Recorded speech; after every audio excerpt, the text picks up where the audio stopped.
Ada for charging my siblings different prices for childcare. I am 31F.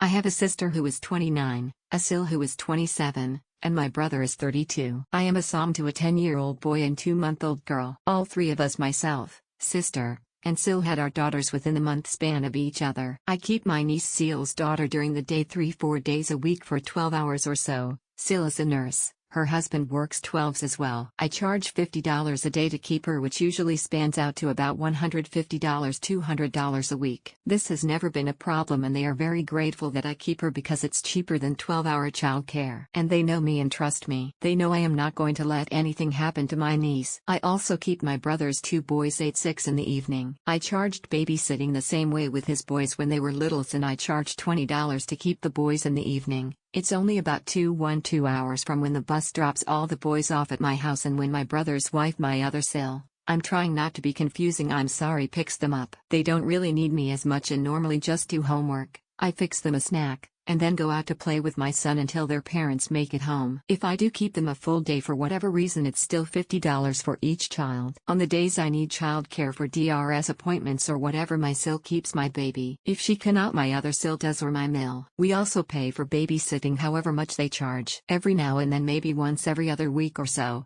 Sometimes more, but that's usually how it pans out. My sister needs me to babysit. She lives much farther away, and we normally meet somewhere in the middle for me to pick up my niece. It's about an hour round trip. I normally drop my 10-year-old off at school on the way back, since it's too early to drop him off on the way there. Usually my sister's Mill babysits, and apparently she does so for free. That puts me having 3 babies under 3 months old all day and then 6 kids for a few hours in the evening. That's exhausting. I charge my sister the same rate, $50 a day. I don't even charge for the gas used because I was being nice, and my sister really doesn't have the money to pay that much. However, she has to drive the whole way to pick her up from me because I'm not wrangling 3 babies and 3 older boys into the van for a full hour round trip. That's just too much chaos. Nope. Anyway, my sister is pissed that I only charge my brother $20 to keep his kids. I tried to explain that I'm keeping her kid a full day. I'm only keeping his kids for a couple of hours after school. There is a big difference between 8–12-ish hours and 2 hours. Not to mention his kids aren't babies, they can play independently and don't need me constantly to keep them alive. A 2-month-old infant is a lot different than a 6 or 8-year-old. Anyway, it has become a huge issue, and even our parents who refuse to babysit unless it's an actual emergency and there is absolutely no other option at all have gotten involved. They think I'm being in a hole for even charging my siblings at all for childcare. My parents have never asked for payment, but we do pay them if there is an emergency and they keep the kids. I feel like I'm being fair, but I'm not sure. Am I being in a hole for charging one sibling different than the other?